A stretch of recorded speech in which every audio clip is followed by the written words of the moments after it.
So this is definitely the first time we've tried to do this today. Absolutely. It's just like so fresh. Oh Lord. And so, I mean, if we had a little, we could show you Beam right now. You'd see. Yeah, really comes to Beamer better. Ouch. If Stop you talking to unplug shit, me. he's currently laying on all our wires. If he unplugs or drops anything, he's going to have a new home. He's gonna have a new home. Um, how are you? So the production of the side of this thing has not been easy, and I'm gonna break some fourth wall.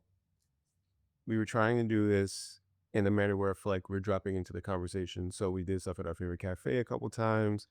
We did it once in the house, trying to get that right. Um, it ended up being, especially with doing stuff in public, ended up being too many variables, kind of for people, kind of for lighting, background noise. Very little, small, cute children who want to stare at us. That was the best part, I know. actually. I like that. Um, and also technical issues like camera stuff and sound stuff and everything else.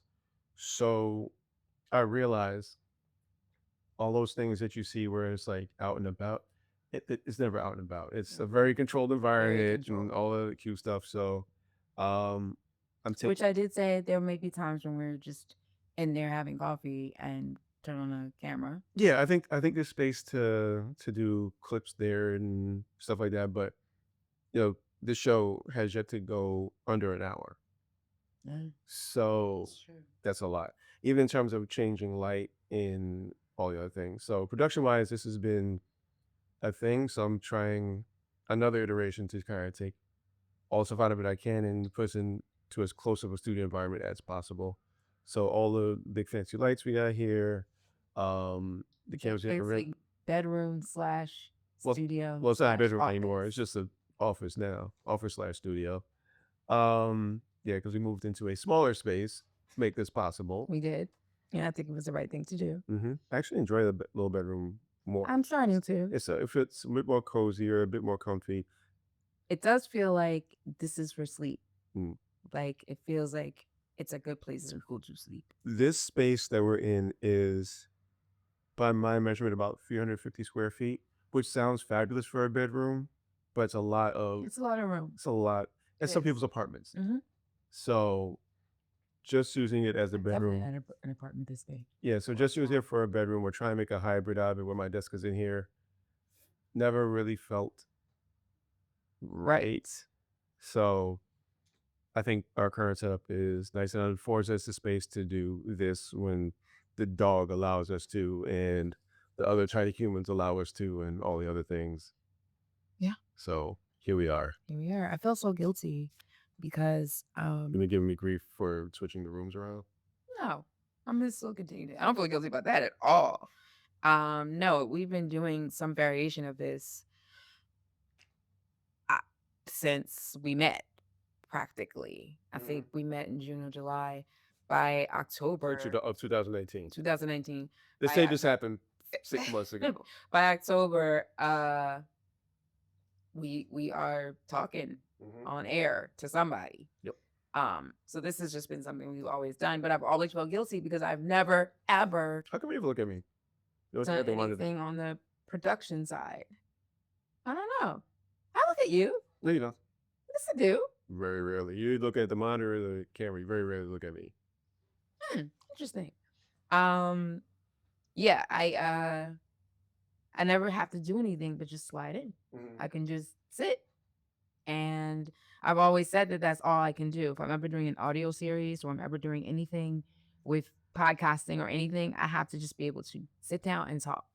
And you have afforded me you know, the ability to do that. But I do feel bad sometimes because I just sit down and talk. And meanwhile, you're like, ah, and a million things are happening. And I'm like, So it's funny. I was in therapy the other day, and I was explaining the fact that I can't get you to get, or I have a hard time getting you to understand that this is my practice, these are my reps, this is how I grow. Because there was a point where it was, if I was trying to do this, it was like, how can we make it smaller? How can we make it less work? right, Well, I'm trying to add work so I can learn. right, right. So that was not a headbutting or clashing, but it was Not at all. I but it just was didn't want something you that to be upset yeah, because I still have to deal with you after the camera's off. It's not like after camera's off, you're like back to your normal self. You're still sure. feeling away about whatever Yeah. happened or I mean, didn't after the happen. camera's off, I'm actually moving footage to the computer, Right. so I don't lose anything. Right. Because that'd be the other thing that happens. Right. And then I'm downstairs and I hear the oh my God. Yeah. So yeah. So we initially came into this cold. We have a list of show ideas and stuff, and one of the things you wanted to talk about was gospel music, Mhm. uh, and its effect. I guess its effect or its influence on secular music, and vice Well, versa. first it's an influence on us, me and you personally, because we are Black Gen Xers who did not come up in the church, um, which is unusual. Black folks go to church and they're in church, and sometimes they are Sunday school, Easter Sunday only, but you still have that Well, sort Monica, of we didn't come root. up in a gospel Pentecostal situation. I was raised Catholic. Well, that's what I'm saying. We Yeah. didn't. No, We I'm saying didn't the come up. church. I was in the church. I just wasn't Yeah, in that you church. weren't in a Baptist church. Right. And neither was I. My parents were in the Nation of Islam when I was growing up, so obviously there was no gospel music of any sort. There's barely secular music. So I've told you before about how I had to catch up to music, period. It just wasn't a lot of music in my house. Um, and gospel just wasn't there.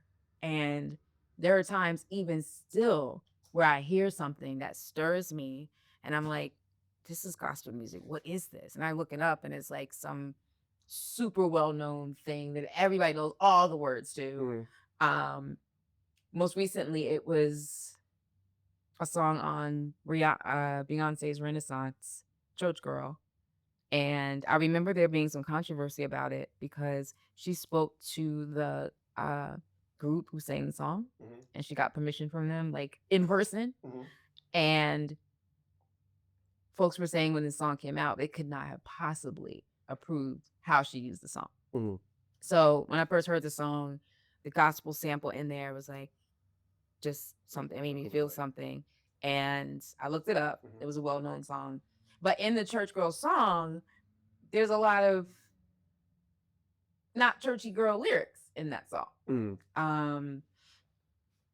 So yeah, I know that gospel has always had a root, and you and I came up, similarly in that we weren't at a Baptist church every Sunday or Easter Sunday, or we just didn't come up with that.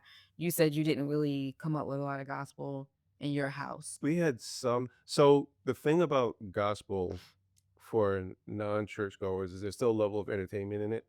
It's Right. still good music, so you'll listen to it just for the sake of Of listening to course. it. But it also does mean that it's not as prevalent in the house, just by that regard. Right. Yeah, I've said that about Kirk Franklin. Um, he just that's it. That's it for me. And I know that that's probably not a popular way to. He's supposed to be an addition to your gospel music life. He's not supposed to be it. Oh, I imagine he's a gateway for a lot of folks, actually. Well, he's not the gateway. He's just my gate. That's it. It begins and ends with him for me when it comes to Except that's gospel not music. true because, um, who is? There's been a couple Tiny Desks that you listened to that were gospel. Just his. I haven't listened to another gospel Tiny Desk. Maybe just by default, like overhearing it with you, but no, just Kirk Franklin's Tiny Desk that just does. So all you know, kinds like of No nature. Weapon. I do not know No I Weapon. thought I've heard you sing that. Okay, I take back my Oh, you're saying a song or a person? the song. No weapon formed against me shall Yeah. prosper. By who? That is the name slips me. It's one person or a group. I mean, it's been some. I know that I know that line. But you can hear that in rap songs. So I'm still doing, I think, what you call reverse engineering, where I'm listening to songs and realizing, oh, that's where that comes from. Okay, that's where that gospel song comes from. And it's not just the music; it's also like certain expressions that people use. I remember my ex-husband's brother was very ill and he was sick, he had cancer. We were all surrounding him in his hospital room and he was sort of in and out of consciousness. And when he was conscious, he would say, be encouraged, just be encouraged. And I thought that was him saying that. I didn't know that that's a common phrase in the Baptist church from a Bible verse. Right. Kurt Franklin says it all the time. Be encouraged, boo. And I did not know that. So the people sitting in that room with him knew he was speaking about the church. He was a pastor. Right. I 20 years later, I'm like, oh, be encouraged is something you say. It's a thing that you say. So it's a lot of little things like that that I'm still catching up on. Still. Yeah, I was in the course of our conversation, I was thinking about songs that are direct pulls from other gospel songs. I was saying the Dave Hollister song, "Come to Dave," is Just actually the title alone is enough. is actually a gospel song. I don't know if it's "Come to the Lord" or "Come to God" or whatever else, but it's a direct pull from a gospel song. And at the time, I didn't know it because until my friend whose mother was a pastor of a church, we would listen to the album together because it's a great goddamn album. I think that might be a no skip. Could be. I think it's a It no could be. skip. It could be a no skip. That was the one song that he didn't work for him because that's you're replacing God with you. It wasn't even that he changed the lyrics so much, which actually I think made it worse. Yeah. It was like the lyrics stay the same, just change out this one thing and just Which brings us to Music did Soul not went to Child's. for Is it Music Soul Child or Music the Soul? It's just Music Soul Child, Yeah. right? He had a song that we're gonna assume was probably called Lord. We don't know for sure. That his label saying no, it was Love. It was the song itself. The song that came out was Love. Yeah, but The we're original assuming that title, the original I'm title guessing, was is Lord. probably Lord. Yeah. And the label's like, nah, this is just not it. And then you were talking about how And even in real time, I was like, this is clearly a gospel song. course. This was so poorly Of mastered. course. I'm kind of surprised that the label even let it go the way it did. Well, actually, I don't think they really cared. I just think the Lord part, they were fine. They didn't tell them to change anything else. Just Lord to love. Why, he doesn't even change the fact that he's talking to someone. Right. Why do people treat you this way? What is this? What is that? He's literally talking to the concept of love. Right. I don't think they were pressed. I think they just thought this Lord thing would not work. And it would not have. Then he would not have gotten onto playlists. And then we talked about how that did not. Oh, that's right, because I don't think that song was ever meant to be like a single? Yeah. Yeah, it was a single. It became a single, but I don't think its intention. No, it was a planned single. It was? Yeah, it was a planned single, which is why they're like, we love this song, but this is not gonna work. It had what do you call it? It had performed really well at the different places that you go to the different stations and play it for the all of those people are like, this is a great song, but what God Lord? It's a WBLS Sunday. Exactly. And only WBLS on Sunday. So we were talking about Kanye and Jesus Walks, and I don't think you can compare it because it is rare. It is a thing that he was able to and get again, Jesus Walks on the on radio. first album. This isn't On the like first so album. like he blew up and then On the first you can album. do whatever you want. And on the first album. However, Kanye was so much of a tornado of talent that there wasn't much he wasn't gonna be able to get away Except at that point, they weren't looking at him as a rapper. So he was a tornado of talent as a producer. They were iffy on him as a rapper. They were, but by the time the album is done and Through the Fire comes out, no, it's done. Everybody, the moment that Through the Fire comes out after the album's out, so it's too late by then. Through the Wire is a single that comes out before the album. Through the Wire drops, and everyone is like, what? So he can rap for real? And then you start hearing the other stuff. Because so you say so Through the Wire doesn't pop, you think Jesus Walks gets spoiled? No, I don't think so. So that's my point. Saying, the fact that he was able to do Jesus Walks down at all, because Jesus Walks is in the can before we are saying he's an amazing anything. Well, I don't know, because Through the Wire happened much earlier than the first single because of the accident. Like, he literally went into this. Nobody told him, like, you should go to the studio write a rap while your jaws are still wired. That was him saying, I'm going to go in and I'm going to write a rhyme to this. So he does that, and everything on this project just immediately gets fast-tracked. So, yes, the album College Dropout was going to come out, for sure. He had all these singles, but it might not have been handled the same way if it weren't for Through the Wire and him taking that chance to do that. I don't know what the first single was supposed to be, and I'm not even sure if Through the Wire was an official first single. I'm pretty sure, because I had a video and everything. That was the first single. Yeah, I guess it was. But if you remember the video at all, it was not really a video. It was just like a combination of like little headlines and pictures. Sure. It wasn't like an actual full I think budget. so. I think one is a matter of budget, and also I don't know what his recovery stage was at that point to do a video. No, it wasn't at all. So I But think it wasn't so. a I think you brand, decided that you're gonna jump on a single, then you do the video. However you can do the video. right? So I But think that, but through the wire ended up being the first single because right. I think Jesus Walks is actually behind that Um, because Jesus Walks I mm, think is his first like real like mm-mm. budget video. No, the real first budget video is the one with Oh, Stacey Nia Dash. Long. No, Stacey Dash. Oh, Yeah, right. Nia Long and Tracy is a couple albums later. Right. Um, All falls down. All Falls Down, I think, is the first official single. The first, I mean, if you look at the Dropout, none of those videos are particularly high budget because Kanye needs to be completely and utterly involved in every bit of it. And for that, you are willing to give up some money.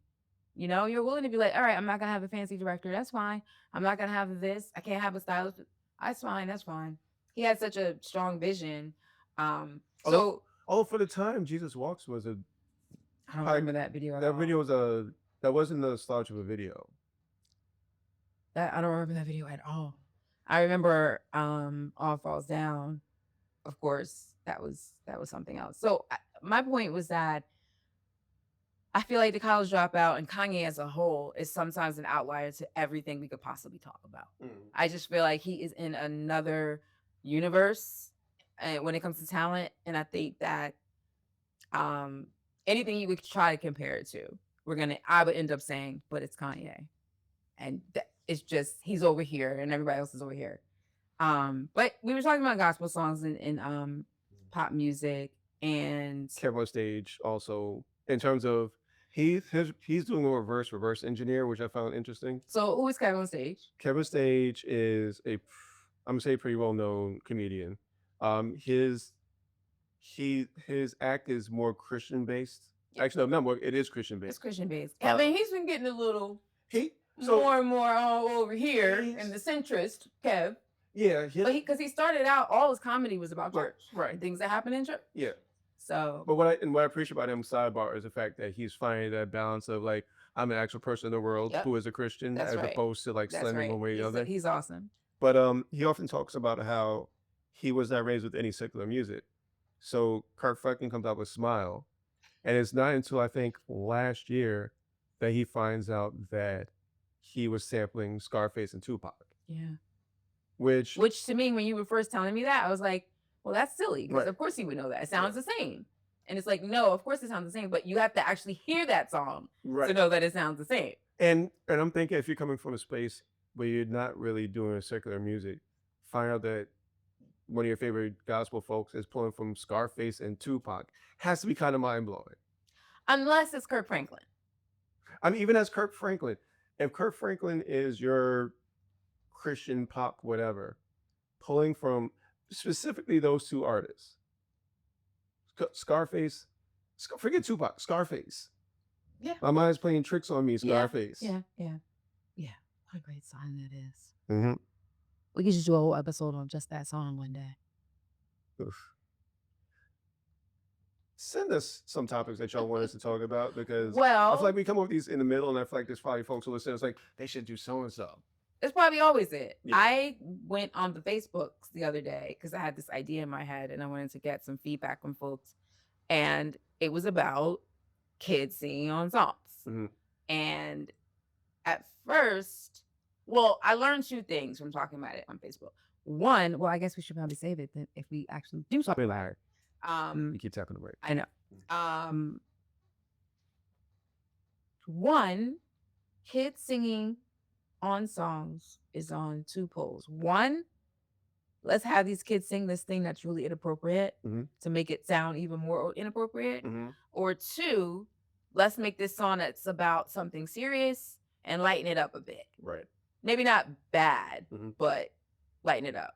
And some person said in the comments, I remember when they did that Sky's the Limit video. I love that video. And they had the kids in there. And I was like cringing. I was like, ugh. Mm-hmm.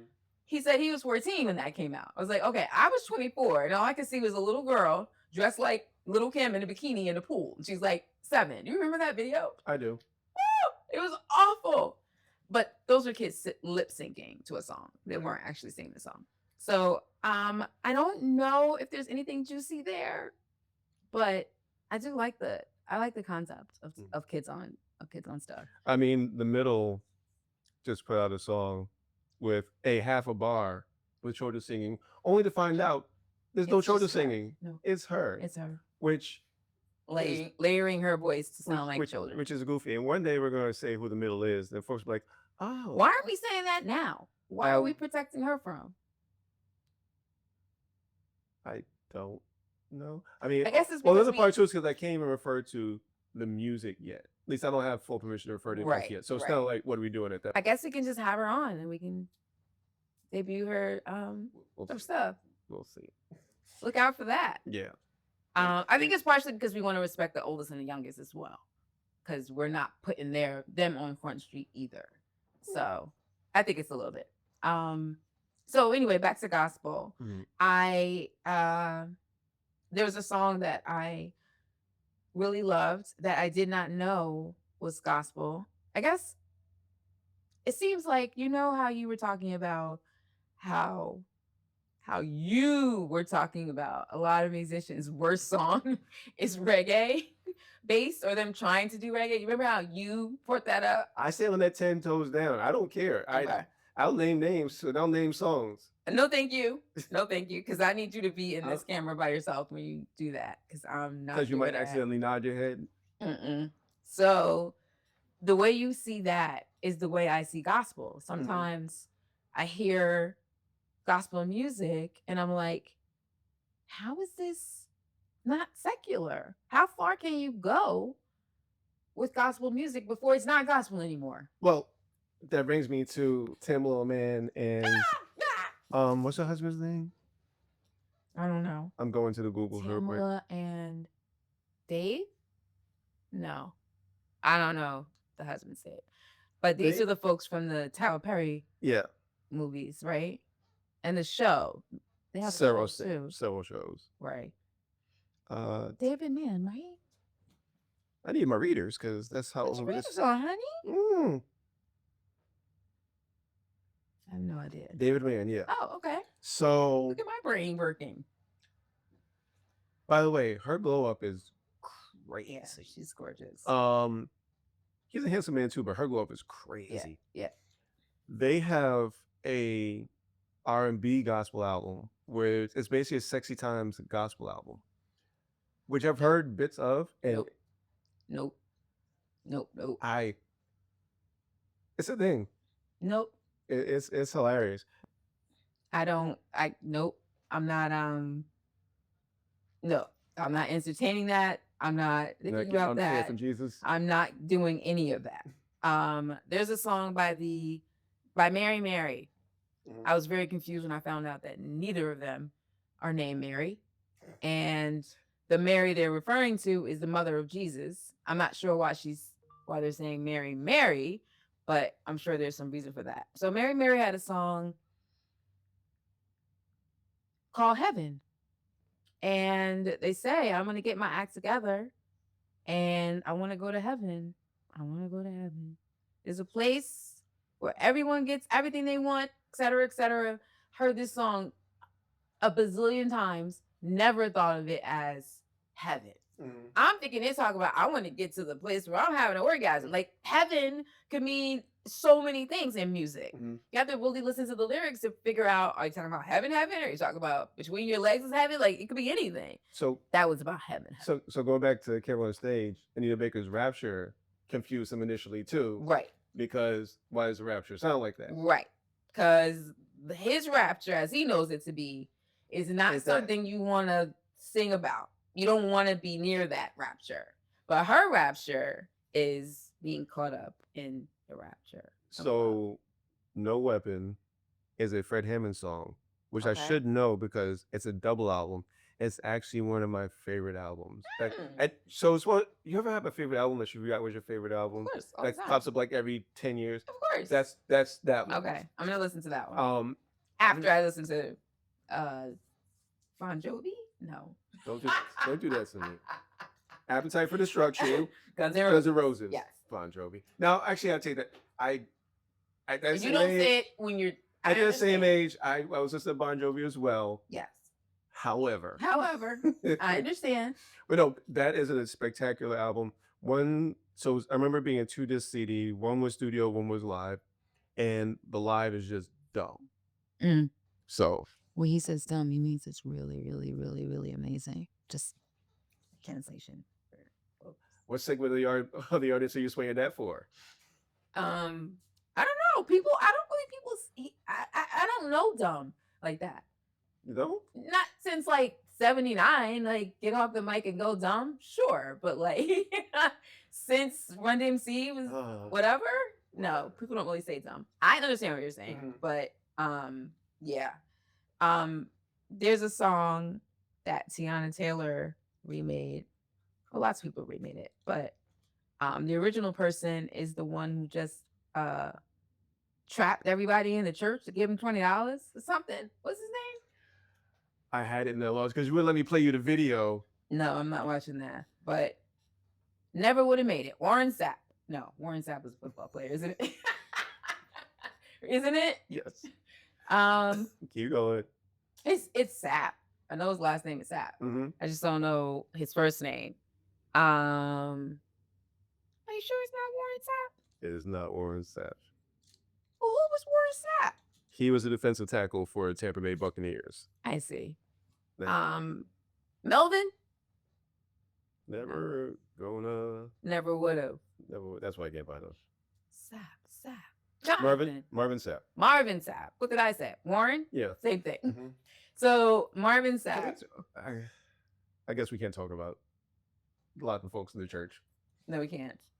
However, we can talk about how a lot of my reticence about gospel music comes from my reticence about the church, period.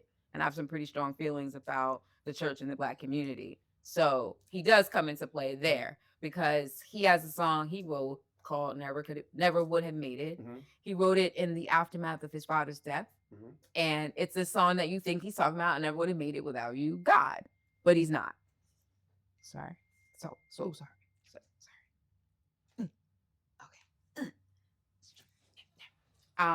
So Marvin,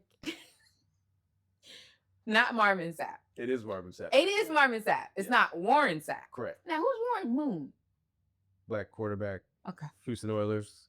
Okay. Hall of Famer. Oh, But okay. should be Hall of Famer if he's not. Marvin? Marvin Sapp. Mr. Sapp, yeah.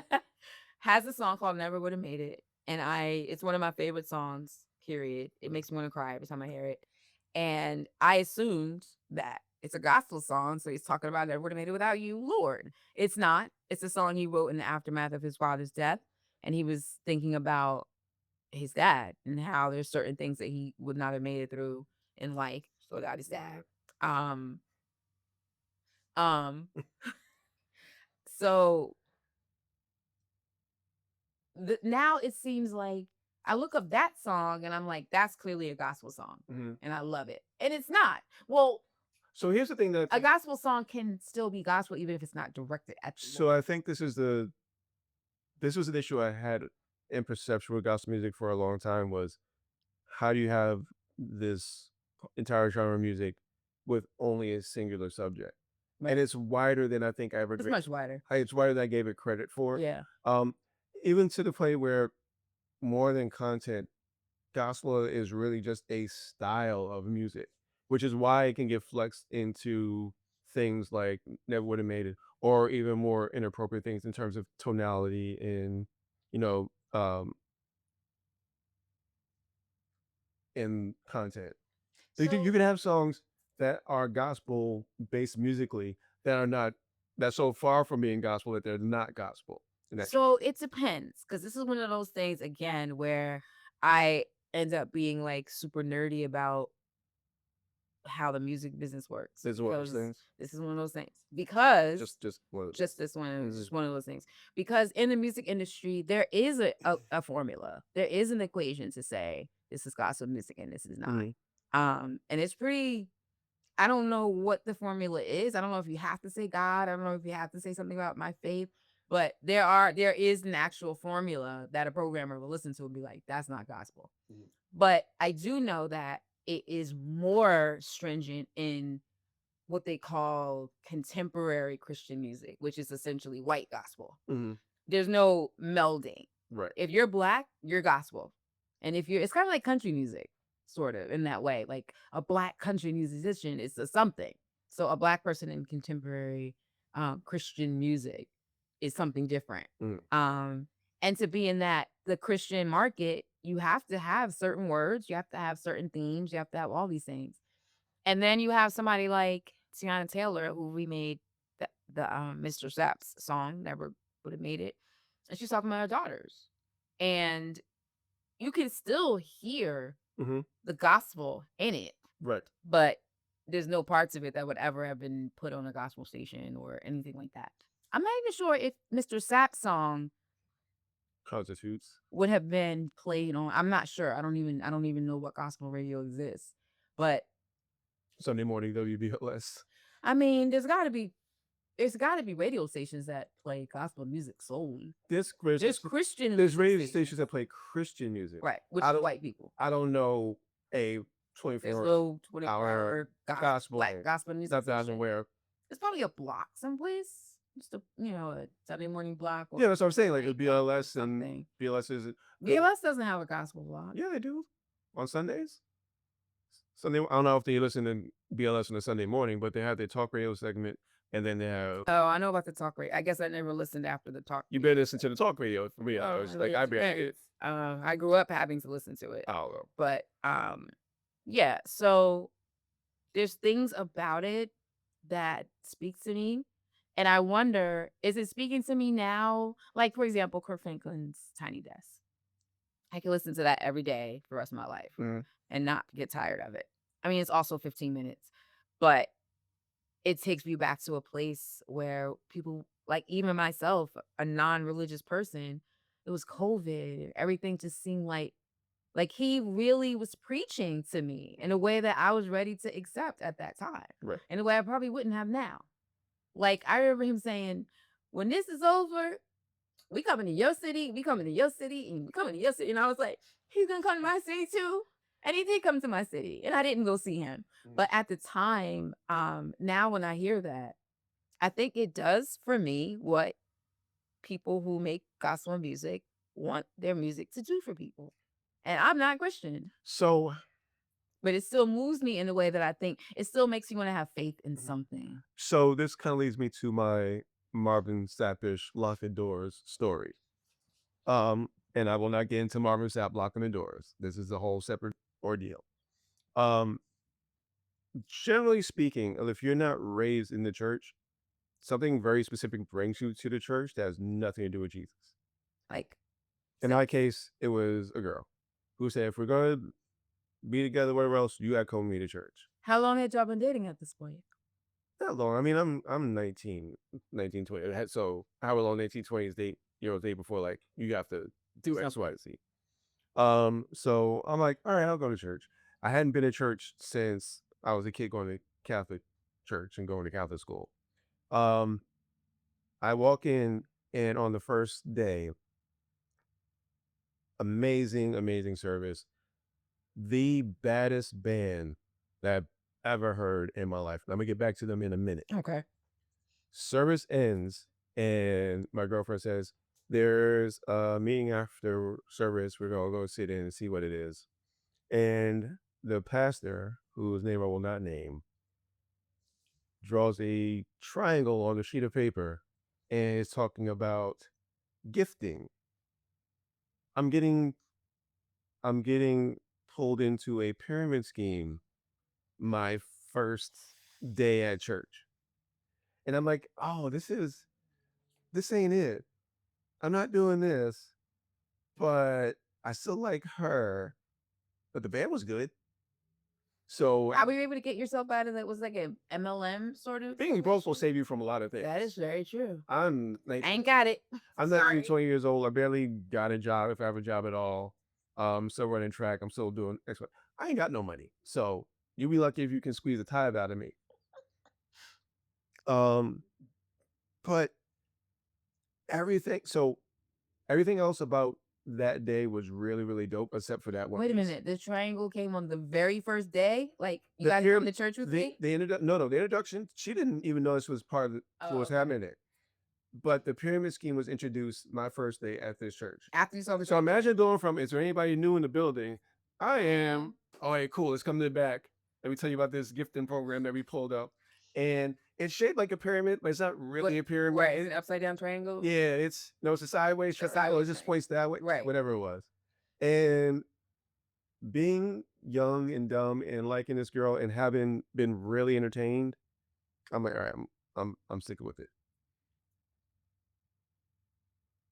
The holy rolling every Sunday. I'm talking about 3 hours, the whole bit, but it was It so was good. entertaining. So the band was all family, the McClendons, and they are all the uncle, father, cousins, all the things of Samara Joy.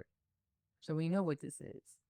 Because I've seen videos of her and her dad Mhm. performing, and they're amazing. Yeah. So I'm like, and I think I had about 3 or 4 months where she was in heavy, heavy, heavy rotation, and she still comes up, but like she is amazing, and knowing like, and I understand where she comes from because I saw what, Right. and even with her doing essentially jazz vocal, You see I it. know where she's coming Yeah. from in that tree, Yeah. and I'm gonna say this out loud. They would give prime groups a run for their money. Mm, Sorry, Quest. interesting. Um, but yeah, that was I say all this to say really good music will forgive a lot of things. Yes, it will. And whether you're Christian or not, because I mean, I look back, I ended up being Christian, I ended up being baptized the whole bit. But even if I had listened to them every Sunday, if I could have gone in, listened to the music and dipped, Leave. I would have had my all the Jesus I needed for a month every Sunday. Yeah, I can get that. I can. So just going back to like the feeling you say you had, there's something that some of gospel music transcends the actual Christianity of it. Of course. Um, Of course, because as Black folks, many of us did not come here as Christians. So it's one of those things that we had to mix and match and mhm, do. It's part Southern, it's part Geechee, it's part this, it's part Guyanese, it's all these things mixed in, mhm. and we make it our own little stew. So of course there's gonna be parts of it that still touch Resonate. you Yeah. that don't have anything to do with that. Um, I was just thinking about what you said. I think part of my issue with gospel music is part of my issue with the church in general. I have a lot of thoughts on the Black community and Christianity and how those two things work together or don't work together. So, gospel music to me is very conservative Black folks. Mhm. Gospel music does not to me seem a place where you can be free, where you can be yourself. They're not talking about, you know, welcoming folks that are gay or welcoming folks that are trans. They're not, Unless unless you can lead a choir. unless you can lead a choir. And even they're not accepted. Mm. They have a job to do, but they're not accepted.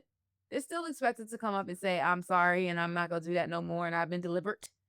The last church I attended was quote unquote progressive, and their policy was essentially a don't ask, don't tell situation. Right. And So I don't want to listen to your music if that's your policy.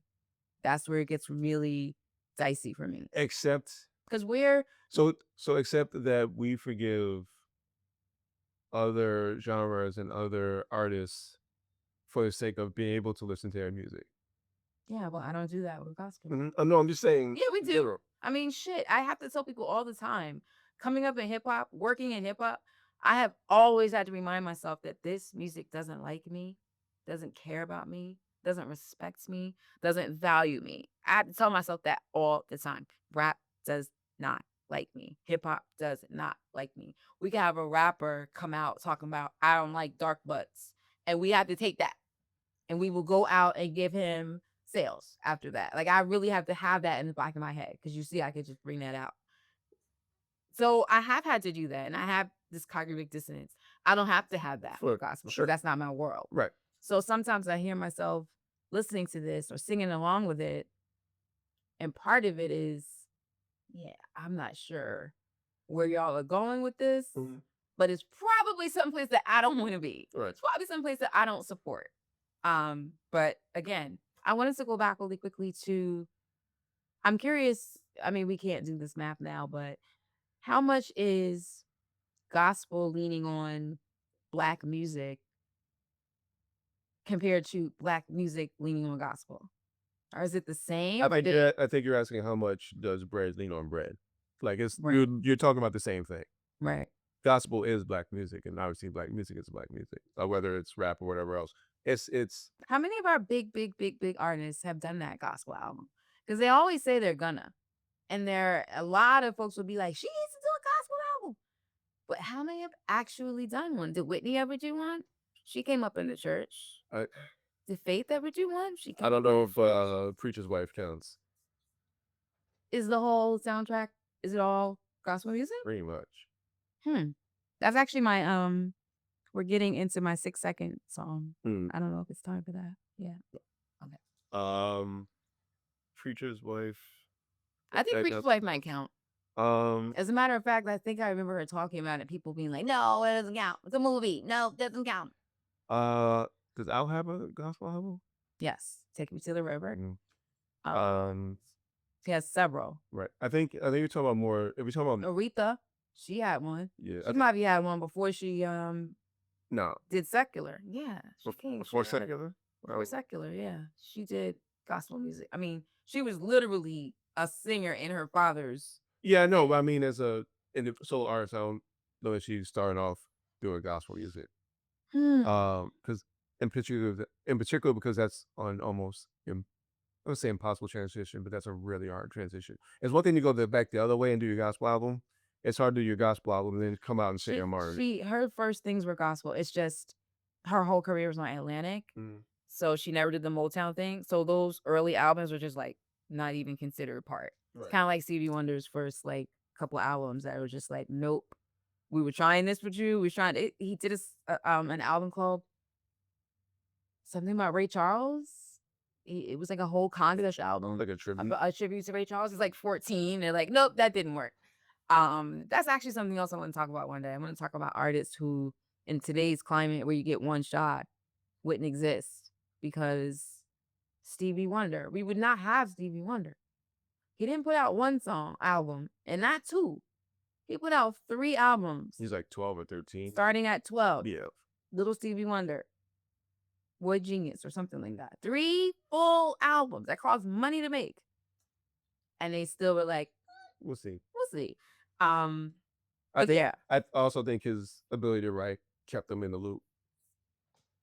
And produce and play instruments. So I think that part I think that part matters less if the music isn't hitting. But I can take the songs that you wrote and give them to somebody. Oh yeah, I can say he did do that. Even songs you perform. I could worst case scenario, especially in those days. I know you're saying it right, but I'm gonna give it to I'll give somebody else. Yeah. So that part I think saved him. He didn't do much gospel either, but he did have a reggae song. You're gonna make me do it. You're gonna make me do it. Oh, well, you know what though? Stevie has. That's gonna be in my 6 seconds for like a month. Stevie has straight out reggae songs, but he also has reggae bits in a lot of songs. Like that's part of his sound. It is. It is. It's part of the sound of some of the songs he's made. I don't know if it's actually part of his sound. If it was actually his sound, it would be better. And you're making me do the thing that you say you do want me to do. Let's go down this road of these terrible ass reggae songs. I didn't say you can do it. I just said maybe hold it until you really want to talk about all of them. That's all I'm saying. And just make sure I'm not on camera. Yeah, that's another part. Because I don't have nothing to do with that. But you're pulling me in. I don't have nothing to do with that. We're talking about just as far as who has done it, I don't think there's really any in the modern era that's no. Well, you know what? Has Michelle done it? Michelle, who? Destiny Child. Well, yeah, but she's a little bit different. I'm talking about like. I'm just trying to think of anybody. Yeah, that's it. She left. Like she's there only. She's not coming back. So I'm talking about like I'm me and I'm gonna do one off. So I think there's also the one gospel song on the R&B album. I mean, That used to that be was a Stage Boy. yeah. I'm thinking of Beyonce, Destiny Child's had. Well, I mean, Destiny's Child.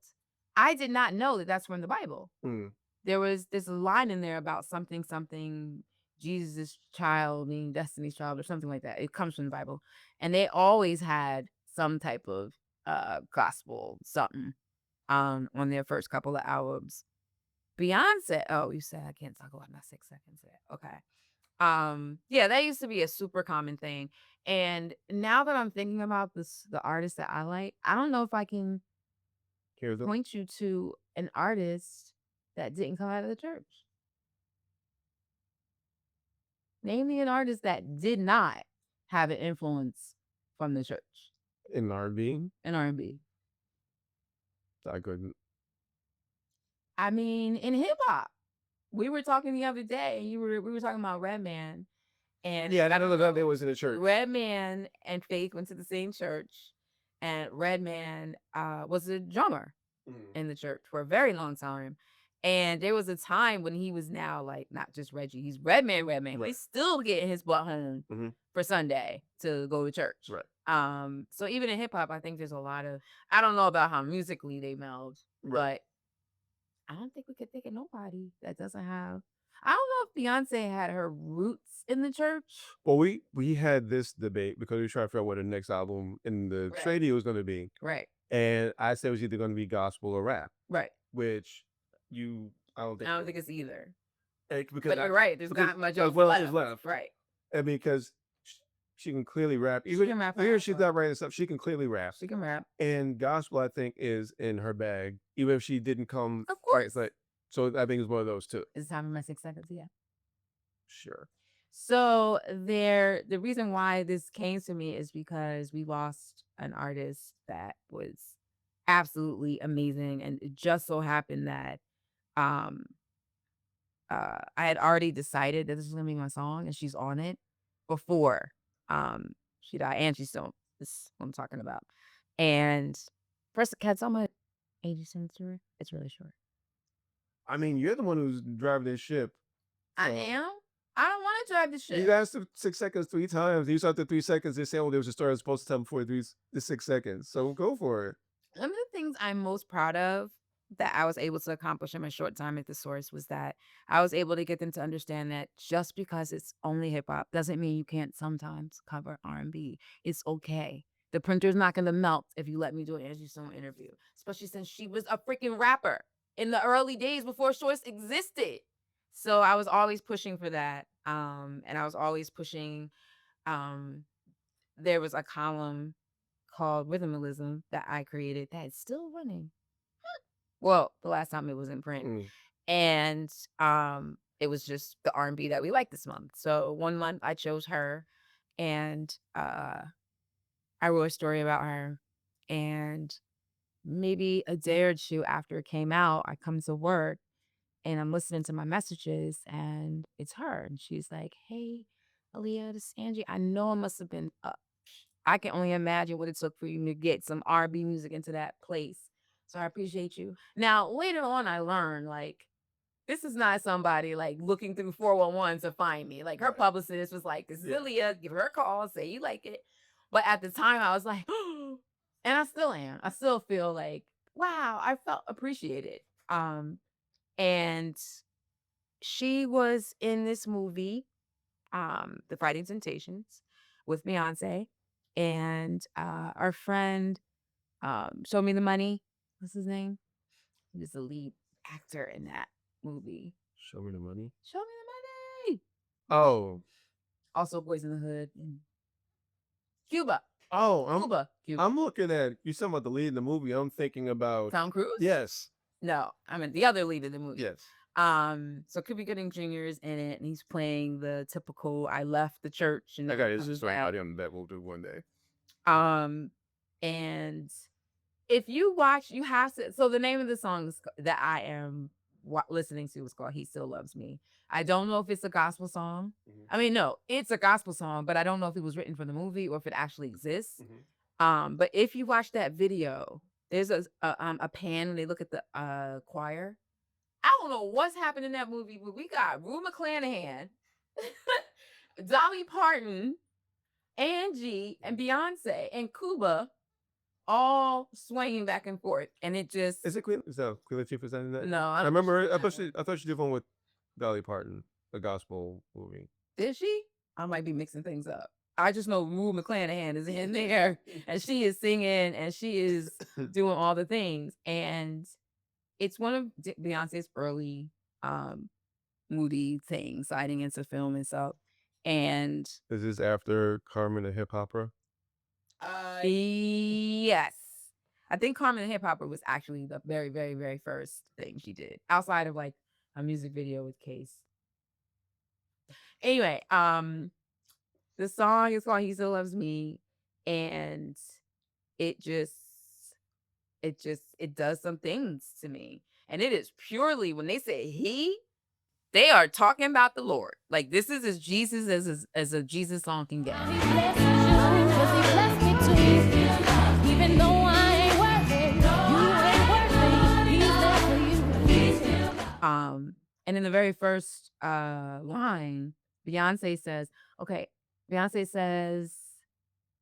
sometimes I wish I'd just stayed asleep.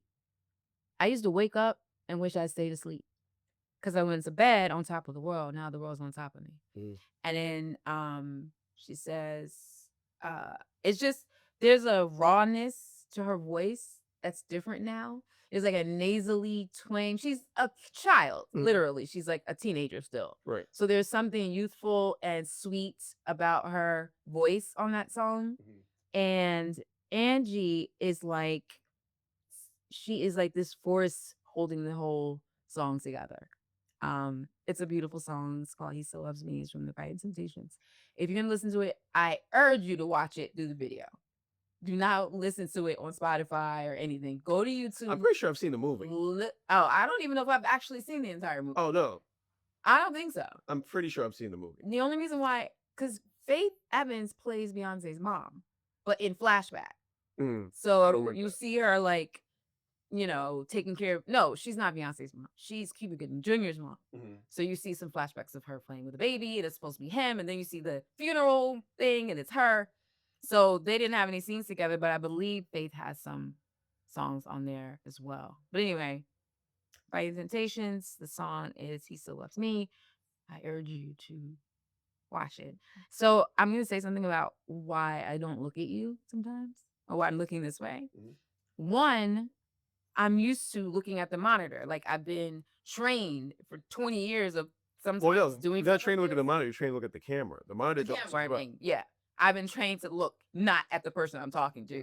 So I haven't done a lot of on-camera stuff, but I am like, look here, this is where you're looking right here. So I'm used to that. And also,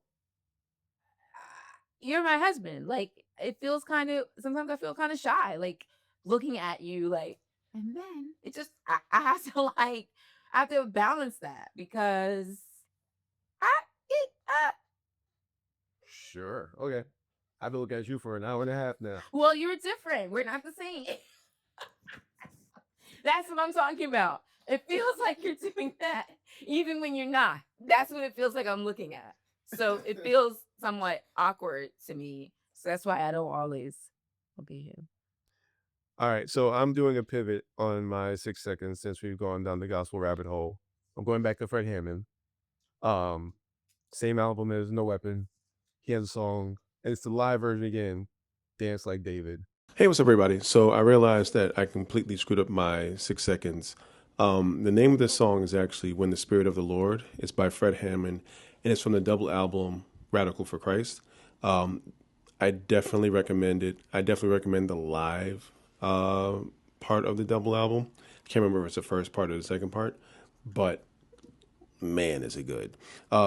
But just an example of why you don't do things on the fly, because you have to come back and make corrections like this. Hope you enjoyed the episode. Appreciate the support. Talk to you soon. Peace. And Which David? David. And Gloria? Yeah. King David. Because he danced until his clothes fell off. He danced and danced and danced so vigorously for the Lord that his clothes fell off. Yes. Okay. I don't know that song. I mean that you don't know me for uplifting anything in terms of music, and that's a fair assessment. this song is everything you believe you love about gospel music.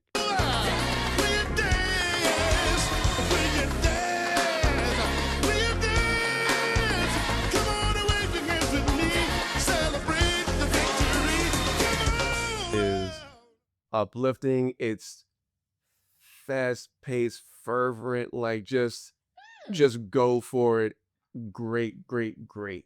And I'm the more I think about it, it really was the music that kept me in the church for the time it kept me in the church. Which Because was how long? I'm in the Pyramid Scheme Church for probably about 2 or 3 years. Wow. Yeah. Um, I'm in the Baptist church for probably another 5 years, 6 years or so. Um, Well, wait, the first one wasn't a Baptist church? it was another denominational, Okay. but in reality, Gotcha. Black church. yes, it was. I would call it like the no frills frosted flakes. Great Like, value. that tasted better because it had more sugar on it. Right. That's what non-denominational was for me. Got it. It didn't have the Baptist label on it, but it was even better but it was tasty. because it was dirty. Yeah. Yeah. If you could get past the Pyramid scheme. schemes and stuff. Really, really great song. And I also realized this is a point in time where I'm going through some shit. Just becoming an adult and dealing with the world around me that I'm dealing with, which we don't have to get into right now. So anything that can get out. There are moments where you want to be stuck in the mire as deep as you can and just nestle in it because that's where you need to be. Yeah. And then there are points where you need to get your ass pulled out. Yeah. That album and that song, We'll do it.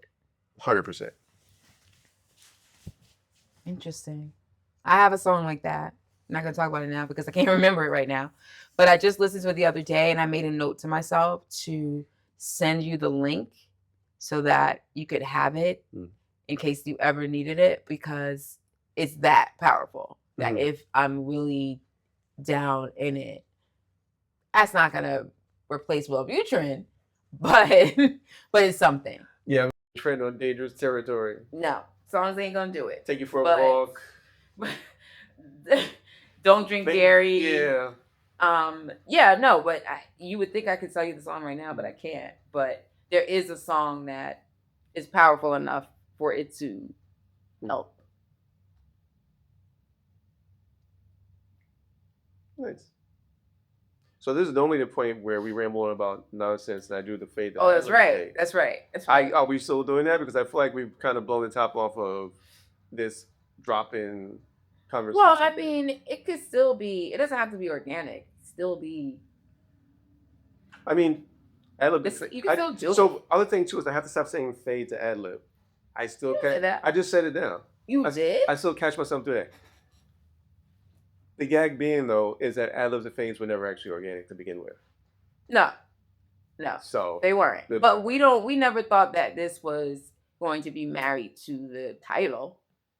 We just thought it was cool. Yeah. But we didn't think we needed it to tie in. I'm doing that now as we speak, by the way. We've already faded out. But you had me going. You had me thinking that we were really still talking. That's not right. I'm not talking anymore then.